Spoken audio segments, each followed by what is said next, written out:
अस्सलाम वालेकुम students, I am Usman from conceptual chemistry zone. और आज हम पढ़ेंगे general trend in properties of compounds of alkali and alkaline earth metals.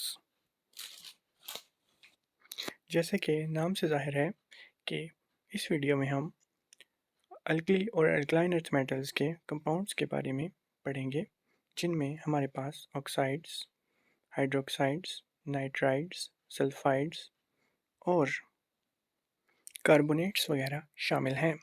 सबसे पहले हम अल्कली और अल्कलाइन अर्थ मेटल्स के ऑक्साइड्स के बारे में पढ़ेंगे, मगर उससे पहले एक छोटी सी रिक्वेस्ट कि अगर आप मेरे चैनल पर नए हैं या मेरे चैनल की वीडियो पहली बार देख रहे हैं तो आपसे गुजारिश है कि मेरा चैनल कॉन्सेप्चुअल केमिस्ट्री जोन ज़रूर सब्सक्राइब करें, क्योंकि मैं इस तरह की इन्फॉर्मेटिव वीडियोस अपने चैनल पर लाता रहता हूँ।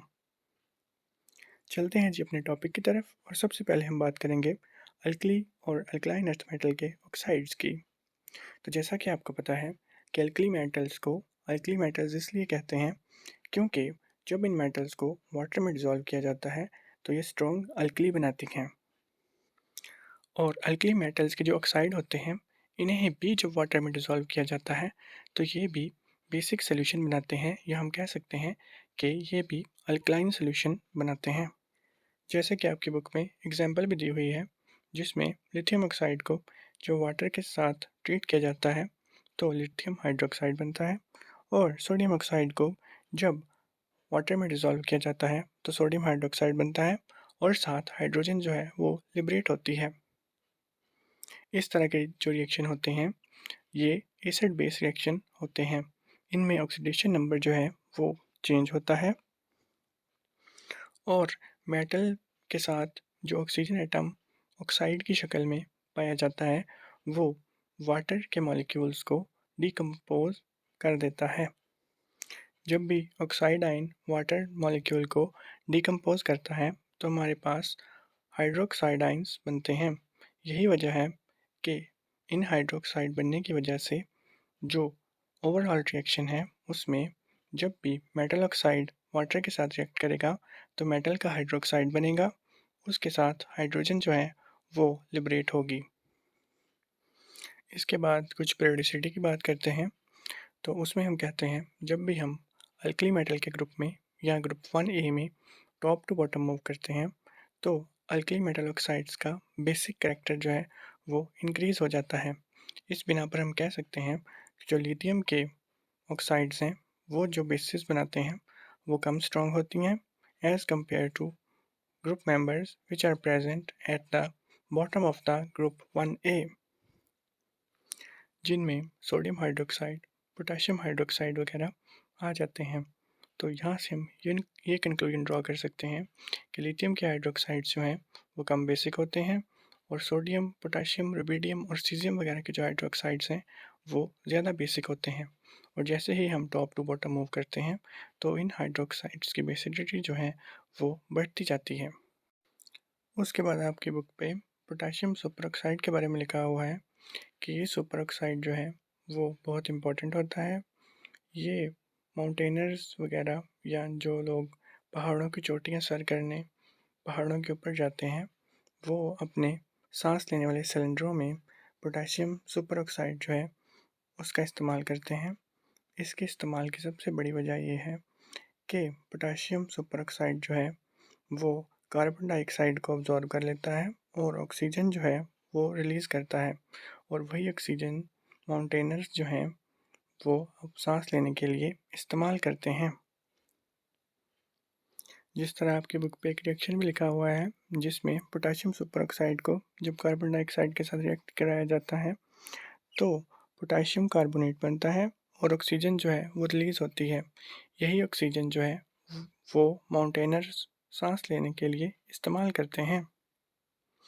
इस तरह जो अल्कलाइन अर्थ मेटल के ऑक्साइड होते हैं उनकी solubility top to bottom increase करती है। जो ग्रुप के अपर मेंबर्स हैं जिनमें बेरिलियम ऑक्साइड और मैग्नीशियम ऑक्साइड हैं, ये वाटर में इनसॉल्युबल होते हैं, लेकिन जो ही हम ग्रुप 2A में टॉप टू बॉटम मूव करते हैं तो कैल्शियम ऑक्साइड, स्ट्रोंशियम ऑक्साइड और बेरियम ऑक्साइड जो हैं वो इजीली वाटर में डिज़ोल्व हो जाते हैं। हम पहले पढ़ चुके हैं कि अल्कली मेटल ऑक्साइड्स का basic character top to bottom group 1A में इंक्रीज़ करता है। इसी तरह जो ग्रुप 2A के मेंबर्स हैं अल्कलाइन अर्थ मेटल्स, उनका बेसिक कैरेक्टर भी टॉप टू बॉटम इंक्रीज़ करता है। लेकिन अल्कली मेटल ऑक्साइड्स जब वाटर में डिज़ोल्व किए जाते हैं तो वो ज़्यादा बेसिक सोल्यूशन बनाते हैं, और अल्कलाइन अर्थ मेटल्स जब वाटर में डिज़ोल्व किए जाते हैं तो वो कम बेसिक सोल्यूशन बनाते हैं। नेक्स्ट हम बात करते हैं जी अल्कली और अल्कलाइन अर्थ मेटल्स के हाइड्रोक्साइड्स की। तो alkali metal hydroxides generally crystalline in nature होते हैं और ईजिली सॉल्युबल इन वाटर होते हैं। लेकिन लिथियम हाइड्रोक्साइड जो है वो वाटर में ईजिली सॉल्युबल नहीं होता, और बाकी इस ग्रुप के तमाम हाइड्रोक्साइड्स जिनमें sodium hydroxide, potassium hydroxide, rubidium hydroxide, caesium hydroxides वगैरह आ जाते हैं, वो वाटर में ईजिली सॉल्युबल होते हैं। ये जनरली डिलिक्विसेंट होते हैं और बहुत स्ट्रॉन्ग बेसिस होती हैं।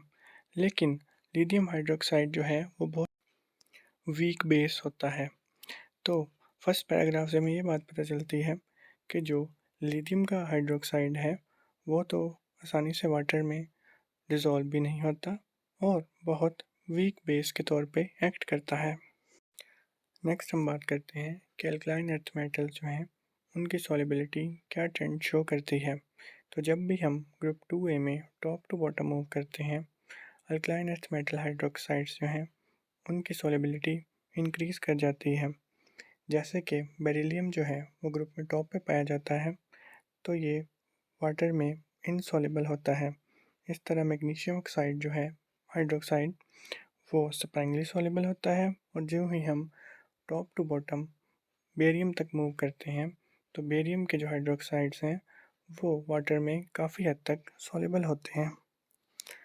इसकी सबसे बड़ी वजह यह है कि जब हम टॉप टू बॉटम ग्रुप 2 में मूव करते हैं तो आयनिक साइज़ जो है वो इंक्रीज़ कर जाता है, जिसकी वजह से लेटेस्ट एनर्जी जो है वो डिक्रीज़ कर जाती है, और लेटेस्ट एनर्जी के डिक्रीज़ करने की वजह से जो ग्रुप के नीचे पाए जाने वाले मेंबर्स हैं जिनमें बेरियम वगैरह आ जाते हैं वो वाटर में इजीली सॉल्युबल हो जाते हैं।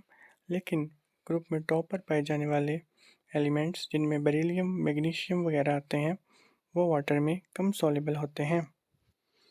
इसके अलावा हम स्टेबिलिटी की बात करते हैं, तो इसमें हम ग्रुप 1A की स्टेबिलिटी की जब बात करते हैं तो हमें पता चलता है कि अल्कली मेटल्स जो हैं वो स्टेबल टू हीट होती हैं, यानी कि अगर इन्हें ज़्यादा हीट किया जाए तो ये कुछ टेम्परेचर तक स्टेबिलिटी शो करती हैं। लेकिन लिथियम हाइड्रोक्साइड जो है वो सबसे कम स्टेबल होता है, और ज़रा सा हीट करने पे भी लिथियम ऑक्साइड और वाटर में कन्वर्ट हो जाता है, जो कि आपके बुक पे एक रिएक्शन के तौर पे भी लिखा हुआ है, जिसमें लिथियम हाइड्रोक्साइड डिसोसिएट हो रहा है लिथियम ऑक्साइड में और वाटर में। इसके अलावा अल्कलाइन अर्थ मेटल्स जो हैं जब उन्हें हीट किया जाता है तो वह ईजिली डिसोसिएट हो जाती हैं, और जब अल्कलाइन अर्थ मेटल्स डिसोसिएट होती हैं तो वो भी अपने ऑक्साइड्स और वाटर में कन्वर्ट होती हैं।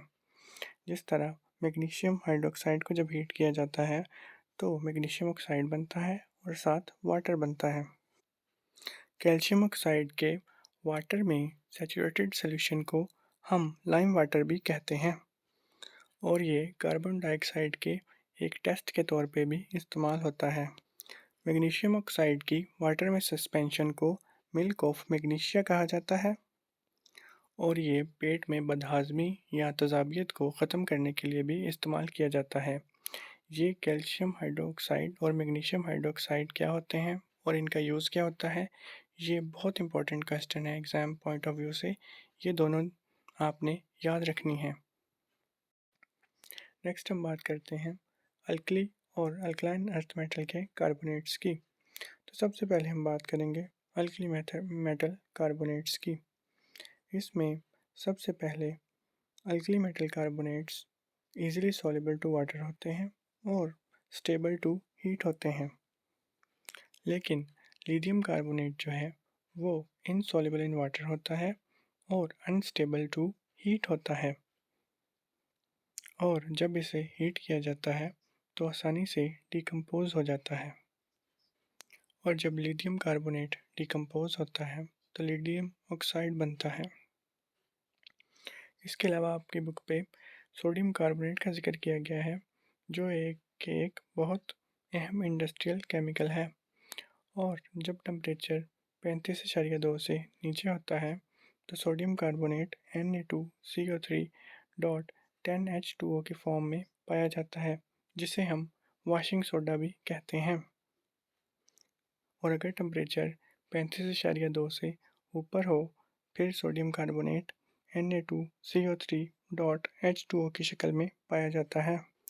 और अगर Na2CO3 डॉट 10H2O को ज़्यादा देर तक हवा में रखा जाए तो ये अपने वाटर मॉलिक्यूल्स को लूज कर देता है और Na2CO3 डॉट H2O, जिसे हम वॉशिंग पाउडर भी कहते हैं, उसमें कन्वर्ट हो जाता है। सोडियम कार्बोनेट का जब वाटर में सॉल्यूशन बनाया जाता है तो वो बेसिक इन नेचर होता है।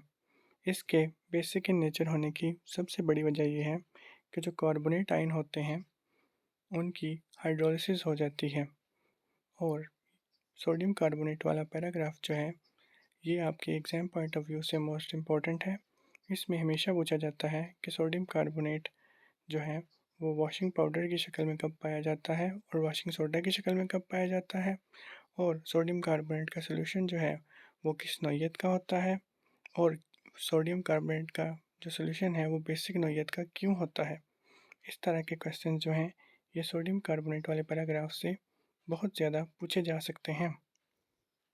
अब जो अल्कलाइन अर्थ मेटल्स के कार्बोनेट्स होते हैं वो वाटर में स्पायरिंगली सॉल्युबल होते हैं, या हम ये कह सकते हैं कि अल्कलाइन अर्थ मेटल्स के जो कार्बोनेट्स होते हैं वो वाटर में ईजिली सॉल्युबल नहीं होते, और इनकी जो वाटर में सॉल्युबिलिटी है वो top to bottom group 2A में डिक्रीज़ करती है।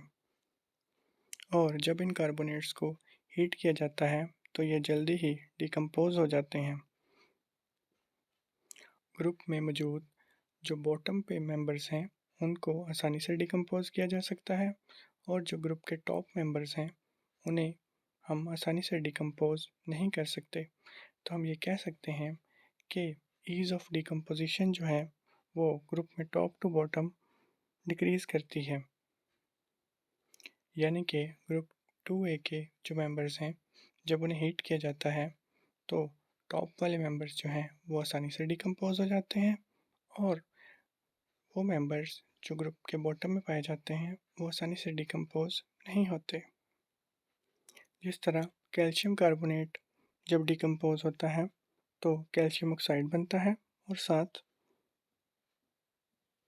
कार्बन डाइऑक्साइड बनती है। ईज़ ऑफ डिकम्पोजिशन वाले फिनोमिना को हम इस तरह भी समझ सकते हैं कि जब हम ग्रुप 2A में टॉप टू बॉटम मूव करते हैं तो जो साइज़ है या आयनिक साइज़ जो है वो इंक्रीज़ कर जाता है। जिस तरह आयनिक साइज़ इंक्रीज़ करता है तो स्टेबिलिटी जो है वो डिक्रीज़ करती है, जिसकी वजह से जो लोअर मेंबर्स हैं उनके ज़्यादा स्टेबल होने की वजह से उन्हें आसानी से डिकम्पोज नहीं किया जा सकता। नेक्स्ट हम पढ़ते हैं जी नाइट्रेट्स। तो नाइट्रेट्स में हम सबसे पहले ये बात करेंगे कि जो अल्कली मेटल्स और अल्कलाइन अर्थ मेटल्स के नाइट्रेट्स हैं वो सारे के सारे ईजिली सॉल्युबल इन वाटर होते हैं, और जब लिथियम, मैग्नीशियम और कैल्शियम और बेरियम वगैरह के नाइट्रेट्स को डिकम्पोज किया जाता है तो हमारे पास ऑक्सीजन, नाइट्रिक ऑक्साइड और मेटालिक ऑक्साइड्स वगैरह बनते हैं। लेकिन जब सोडियम और पोटाशियम के नाइट्रेट्स वगैरह को डिकम्पोज किया जाता है तो वो डिफरेंट प्रोडक्ट्स शो करते हैं। जिस तरह आपकी बुक पे एग्जाम्पल भी लिखी हुई है कि जब लिथियम, मैग्नीशियम वगैरह के नाइट्रेट्स को डिकम्पोज किया जाता है तो लिथियम ऑक्साइड, मैग्नीशियम ऑक्साइड और कैल्शियम ऑक्साइड वगैरह बनते हैं। लेकिन जब सोडियम के नाइट्रेट को डिकम्पोज किया जाता है तो सोडियम नाइट्राइट बनता है और 7 ऑक्सीजन रिलीज होती है, जो कि एक टोटली डिफरेंट प्रोडक्ट है as compare to other 3 reactions.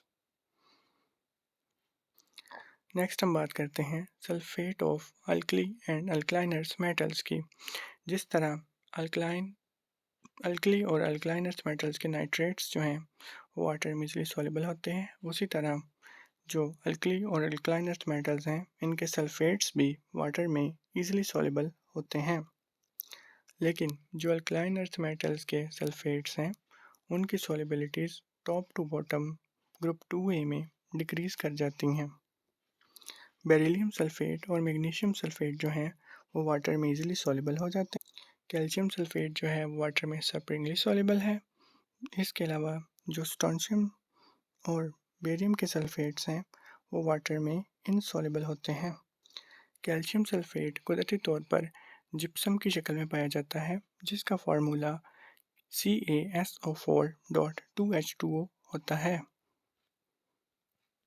जब जिप्सम को 100 डिग्री सेंटीग्रेड के ऊपर हीट किया जाता है तो ये अपने 3/4 ऑफ वाटर ऑफ क्रिस्टलाइजेशन जो है उसे लूज कर देता है और एक वाइट पाउडर की फॉर्म में आ जाता है, जिसे हम कहते हैं प्लास्टर ऑफ पेरिस।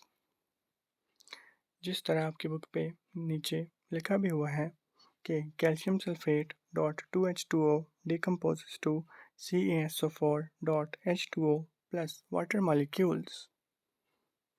ये जो calcium sulphate dot 2H2O gypsum वगैरह के अबाउट इंफॉर्मेशन है, ये वाला paragraph exam point of view से काफ़ी इम्पोर्टेंट है। ये अमूमन शॉर्ट क्वेश्चन में पूछा जाता है, तो ये आपने अच्छी तरह याद करना है। ये था जी आज का आपका अल्कली मेटल्स और अल्कलाइन अर्थ मेटल्स के कंपाउंड्स के बारे में। और अगर आप इस तरह की मज़ीद इन्फॉर्मेटिव वीडियो से बाखबर रहना चाहते हैं तो आपसे गुजारिश है कि हमारा चैनल कॉन्सेप्चुअल केमिस्ट्री जोन ज़रूर सब्सक्राइब करें। Thank you so much for watching.